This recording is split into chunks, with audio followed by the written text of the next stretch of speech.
تھوڑی سی بات میں اس پر بھی کروں گا، یہ جو ایک لڑکی کے ساتھ زیادتی ہوئی ہے قصور میں، اس کی میں وجوہات بیان کروں گا ایسا ہو کیوں رہا ہے. اصل وجہ کو جب تک آپ کنٹرول نہیں کریں گے نا تو یہ واقعات ہوتے رہیں گے. بلکہ میں اسی کو پہلے چھیڑ دیتا ہوں. یہ جو اس طرح کے بچیوں کے ساتھ زیادتی کے اور پھر اس کے قتل کے واقعات ہوتے ہیں، اس میں الیکٹرانک میڈیا کا، ڈراموں فلموں کا بہت بڑا کردار ہے. ساری چیزیں شہوت بھڑکانے والی دکھائی جا رہی ہیں. اسلام عورت کو حجاب کا حکم دیتا ہے تاکہ مردوں میں حیوانی شہوت نہ بڑھے. آپ نے تمام وہ چیزیں کھلے عام رکھی ہوئی ہیں کہ جس سے شہوت بھڑکتی ہے، تو نتیجہ کیا نکلے گا پھر؟ اسی طرح جنسی درندے اپنی ہوس کو پورا کریں گے. تو اس معاشرے میں جب صالح معاشرہ ہوتا ہے، پردے کا نظام ہوتا ہے، میڈیا کنٹرول میں ہوتا ہے، بے حیائی کنٹرول ہوتا ہے، تو ایسے واقعات وجود میں نہیں آتے. اس طرح جو ہے نا، یہ مجھے یاد ہے 8-10 سال پہلے مولانا اسلم شعبوری صاحب کا ایک مضمون میں نے پڑھا تھا، مولانا اسلم شعبوری شہید رحمہ اللہ تعالیٰ کے. اس وقت کراچی میں واقعہ ہوا تھا. وہ سینما میں فلم دیکھ کے کچھ لڑکے نکلے، تو فلم کوئی ایسی بےہودہ تھی کہ ان کے جذبات بھڑکے ہیں، تو انہوں نے وہیں سینما گھر سے نکلنے کے بعد کسی بچی کو اغوا کیا اور اس کا اسی طرح ریپ کر کے اس کو قتل کر دیا. تو ظاہر ہے اس کا ذمہ دار وہ سینما گھر ہوگا کہ نہیں ہوگا، جو آپ کے نیگیٹو جذبات کو بھڑکا رہا ہے.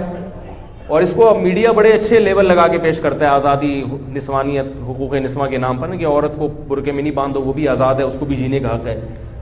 تو یہ واقعات یورپ امریکہ میں اور بھی زیادہ ہوتے ہیں. ہمارے ایک رشتے دار یورپ کے کسی ملک میں تھے، میں ملک کا نام نہیں لوں گا. انہوں نے بتایا کہ میں نے 13 یا 14 سال کی بچی کو دیکھا جو بڑی خوبصورت تھی. کہہ رہے میں نے دیکھا کہ وہ ذہنی توازن خراب ہے اس کا. 13 یا 14 سال کی بچی تھی، کافی اس میں یعنی اٹریکٹیو تھی بہت زیادہ، لیکن اس کا ذہنی توازن خراب تھا. کہہ رہے میں نے تفتیش کی تو پتہ چلا اس کا اتنی مرتبہ ریپ ہوا ہے، جبری زنا اس سے اتنی مرتبہ ہوا ہے کہ ذہنی توازن کھو بیٹھی ہے.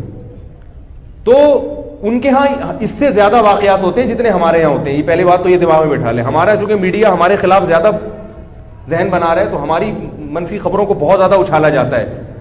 ان کے ہاں زیادہ ہوتے ہیں کیونکہ ان کے ہاں بے حیائی ہم سے زیادہ ہے. ان کو تو اپنے شہوت پہ کنٹرول ہی نہیں ہے.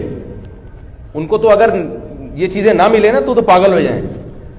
تو ہمارے ہاں بھی ہم اسی کلچر کو فالو کر رہے ہیں جس کی وجہ سے اس قسم کے واقعات ہو رہے ہیں. تو پہلی بات تو یہ کہ ان واقعات پہ کنٹرول کرنے کے لیے مذمتی بیانات کافی نہیں ہے. معاشرے سے بے حیائی کو ختم کرنا پڑے گا تاکہ نوجوان لڑکے جنسی درندے نہ بنے. عورت کو پردے میں لانا پڑے گا. دوسری بات یہ کہ باتیں کرنے کے بجائے حکمرانوں کا فرض ہے کہ ایک ہفتے کے اندر اندر اس کو پکڑ کے مجرم کو چوک پہ لٹکائے. ہمیں کسی جاننے والے نے بتایا کہ 1981 میں کچھ اس قسم کا واقعہ ہوا تھا. ضیاء الحق کے دور میں ایک ہفتے کے اندر لٹکا دیا تھا قاتل کو. تو ایسا واقعہ اگر ہو تو بھائی پولیس حرکت میں آئے، حکومت ایکشن لے کہ قاتل کو فوراً پکڑو اور اس کو چوک پہ سب کے سامنے لٹکاؤ فوراً. تو جب شرعی سزائیں نافذ ہوتی ہیں تو اس قسم کے واقعات پھر نہیں ہوتے.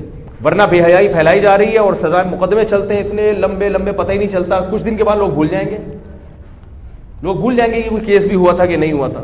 کس قدر ظلم اور زیادتی کی بات ہے. تو اس میں فوراً قرار واقعی سزا ملنی چاہیے، عبرتناک سزا ملنی چاہیے اس کو. تو تب جا کے ان مسائل پہ کنٹرول ہوتا ہے.